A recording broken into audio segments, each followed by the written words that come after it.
Hello student, आज हम बात करेंगे क्लास 5th की हिंदी व्याकरण के दूसरे चैप्टर के बारे में, जो है बाण विचार। अब बाण विचार के बारे में जाने तो क्या होता है बाण और विचार। तो बाणों के भेद, रूप, उच्चारण स्थान, स्वरों के भेद और इनके बाण के अंदर का जितना भी कुछ पढ़ने के लायक होता है उस पर विचार किया जाता है, तो बाण विचार कहलाता है। अब है बाण।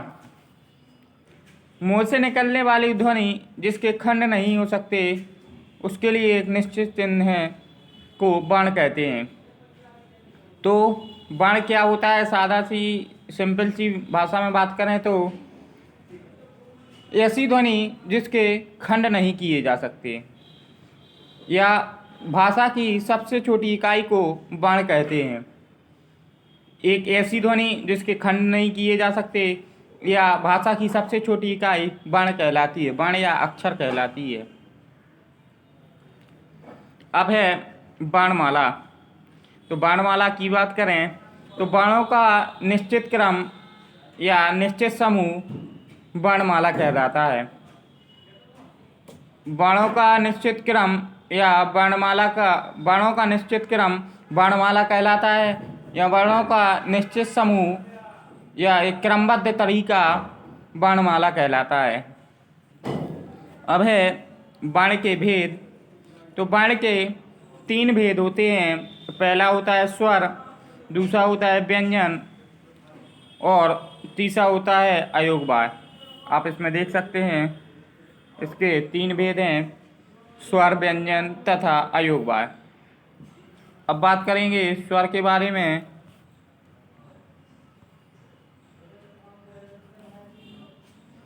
तो स्वर है जिन बाणों के उच्चारण में किसी अन्य ध्वनि की सहायता नहीं लेनी पड़ती है वे स्वर कहलाते हैं। हिंदी में स्वरों की संख्या 11 होती है। अब देख सकते हैं आप इसमें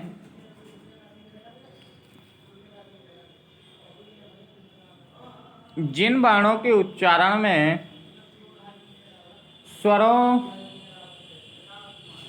किसी अन्य बाण की सहायता नहीं लेनी पड़ती है वे स्वर कहलाते हैं। या ऐसा भी कह सकते हैं कि जिनका उच्चारण स्वतंत्र रूप से किया जाता है उन्हें स्वर कहते हैं। या जिन बाणों के उच्चारण में किसी बाण की सहायता नहीं ली जाती है उन्हें स्वर कहते हैं। हिंदी में स्वरों की संख्या 11 होती है। पहला होता है आ, बड़ा, ई, बड़ी, ऊ, बड़ा ऊ, ऋ, ए, ऐ, ओ, औ। ये 11 स्वर होते हैं हिंदी में। अब आगे बात करते हैं स्वरों की मात्राएं। तो स्वरों के कोई निश्चित चिन्ह होते हैं। इन स्वरों के निश्चित चिन्हों को, सीधी सी बात है, स्वरों के निश्चित चिन्हों को मात्रा कहते हैं। जो चिन्ह होते हैं इन्हें मात्रा कहते हैं। व्यंजनों को बोलने और शब्द बनाने में मात्राओं का प्रयोग किया जाता है। स्वर की और उनकी मात्राएं। तो आ है जिसकी कोई मात्रा नहीं होती। आप इसमें देख सकते हैं बड़ा की मात्रा है, तो ये बड़ा की मात्रा हो गई। ये छुटी की, ये बड़ी की, ये ऊ की, बड़ाऊ की, ये ऋ की, ये आई की मात्रा, ओ की और औ की मात्रा। इतना हो गया। अब बात करते हैं व्यंजन के बारे में। जिन बाणों के उच्चारण में स्वरों की सहायता लेनी पड़ती है तो वे व्यंजन कहलाते हैं। जो बिना स्वरों की सहायता से नहीं बोले जा सकते हैं, इनकी संख्या हिंदी में 35 होती है।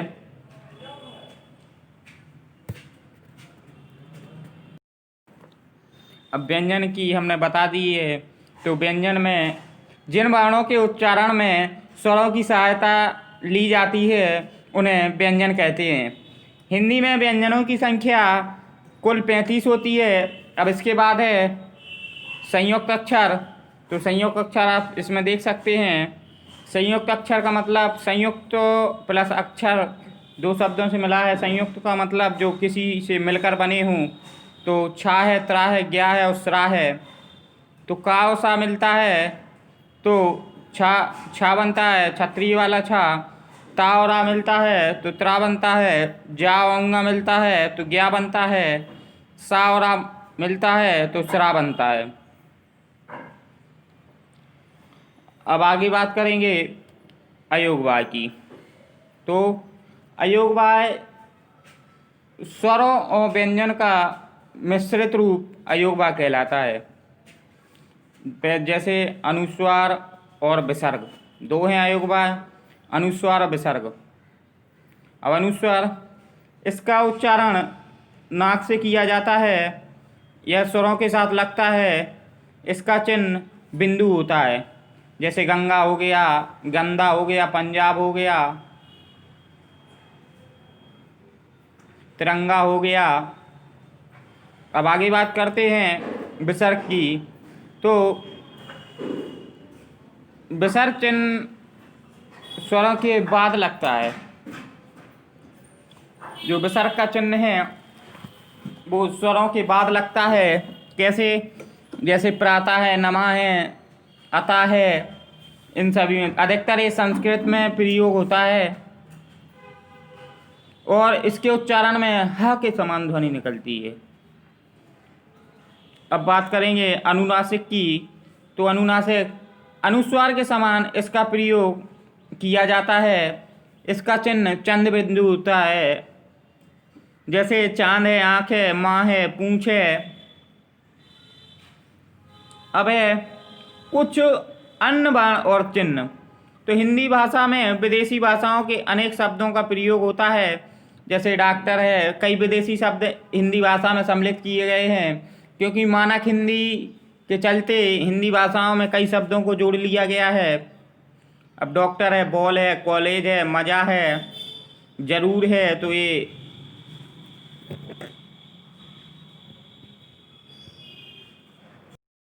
जैसे मज़ा है तो जा के नीचे नुक्ता लगा है। जरूर है तो इसमें जा के नीचे से एक जैसा उर्दू के शब्द हैं। सफाई है तो फा है, तो ये भी उर्दू का शब्द है। अब इसके आगे चलते हैं। टेलीफोन है, फैसला है, फन है। आज ये शब्द अंग्रेजी और उर्दू फारसी के ठीक ठीक उच्चारण करने के लिए हमने 3 आगत ध्वनियाँ ली हैं। ओ, जा, ज, फा। अब अगला है संयुक्त व्यंजन। तो दो अलग अलग व्यंजनों के मेल से संयुक्त व्यंजन बनते हैं। दो अलग अलग व्यंजन मिलते हैं तो संयुक्त व्यंजन का निर्माण होता है। जैसे आप देख सकते हैं इसमें चाव छा, तो आधा चा है और छा है तो अच्छा हो गया, स्वच्छ हो गया। तो क्या क्यों हो गया। पाया है तो प्यास हो गया, प्यारा हो गया। अब ताव या तो त्योहार हो गया, त्याग हो गया। दाया है तो विद्या हो गया, विद्यालय हो गया। अब सा होता है तो इस सस्ता हो गया, बस्ता हो गया, रास्ता हो गया। अब अगला है द्वित्व व्यंजन। अब द्वित्व व्यंजन तो दो समान व्यंजन मिलते हैं, उसमें दो अलग व्यंजन मिलते हैं, इसमें दो समान व्यंजन मिलते हैं। तो जो समान व्यंजन मिलते हैं तो द्वित्व व्यंजन होता है। अब है काव का, तो आधा का आधा का, तो इसका प्रयोग देख लें। पक्का हो गया, चक्का हो गया, चाव चक, बच्चा, कच्चा, ताव था, कुत्ता, पत्ता। अब है लावला, बिल्ली, दिल्ली, टावटा, मिट्टी, पट्टी, जावजा, लज्जा, सज्जा।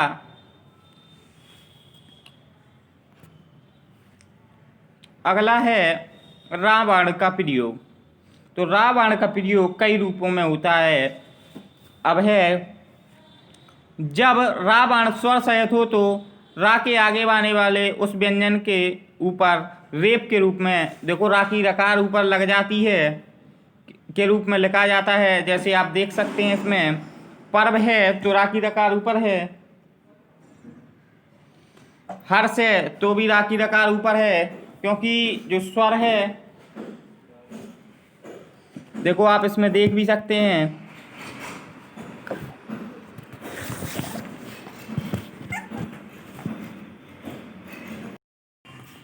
देखो आप इसमें देख सकते हैं रा की रकार रेफ ऊपर की तरफ लगता है। अब आगे है जैसे कर्म हो गया, धर्म हो गया।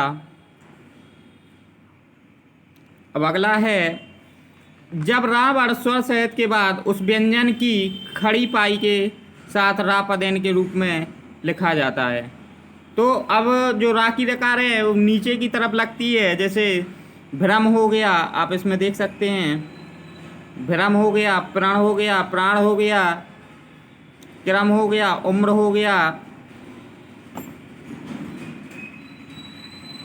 अब अगला है जब रा की रकार बिना खड़ी वाई स्वर रहित व्यंजनों के साथ इस प्रकार जैसे ट्रक में लगती है, ड्रम में, ट्रेन में, तो ये रा की रकार नीचे की तरफ लगती है, ये उसका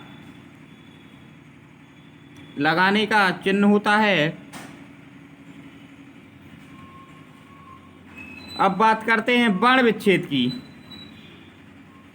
तो वर्ण विच्छेद, वर्ण का मतलब अक्षर और विच्छेद का मतलब होता है अलग करना। तो किसी शब्द के वर्णों को अलग करना वर्ण विच्छेद कहलाता है। तो कोई भी शब्द है उसके वर्णों को अलग करना वर्ण विच्छेद कहलाता है।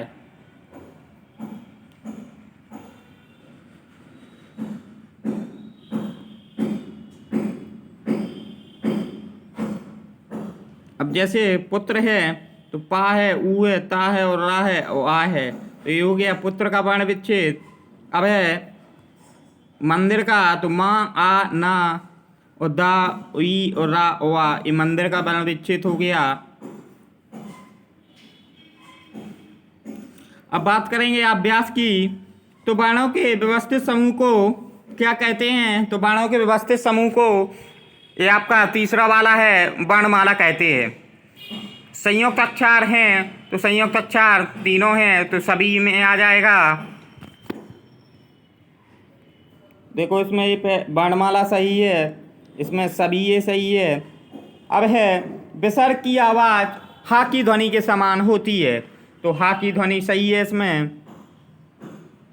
तो ये तीनों आपके हो गए। अब दूसरा क्वेश्चन देख लेंगे। अनुस्वार अनुनासिक विसर्ग का प्रयोग करते हुए तीन तीन शब्द लिखो। तो गंगा हो गया, कंघा हो गया, चंगा हो गया।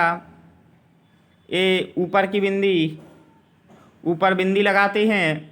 अब ये चांद बिंदी वाला, तो देखिए आँख है, चांद है, पूँछ है, माँ है, तो इनमें चांद बिंदी का। अब है नमा, अब ये विसर्ग का प्रयोग किया है, नमा है, प्रातः है, पुनः है। तो देखो ये अधिकतर संस्कृत के शब्दों में लगा रहता है विसर्ग।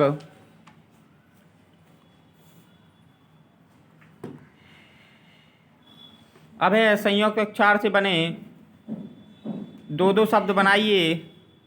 तो क्या कह है तो बाक हो गया, क्यारी हो गया। दे है तो विद्या हो गया, विद्यालय हो गया।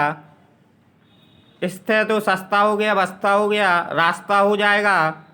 वक्त है तो वक्त हो गया, विभक्त हो गया। अब विभक्त के बाद रिक्त भी हो सकता है, कुछ भी हो सकता है इसका। अब गए दिए गए द्वैत व्यंजनों से दो दो शब्द बनाइए। तो दो दो शब्द बनाना है इससे।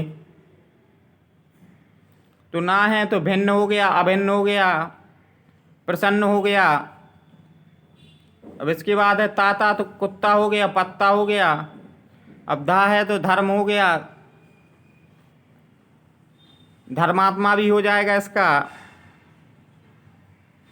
अब है माँ तो चम्मच हो गया, सम्मान हो गया, कच्चा हो गया, टक्कर हो गया।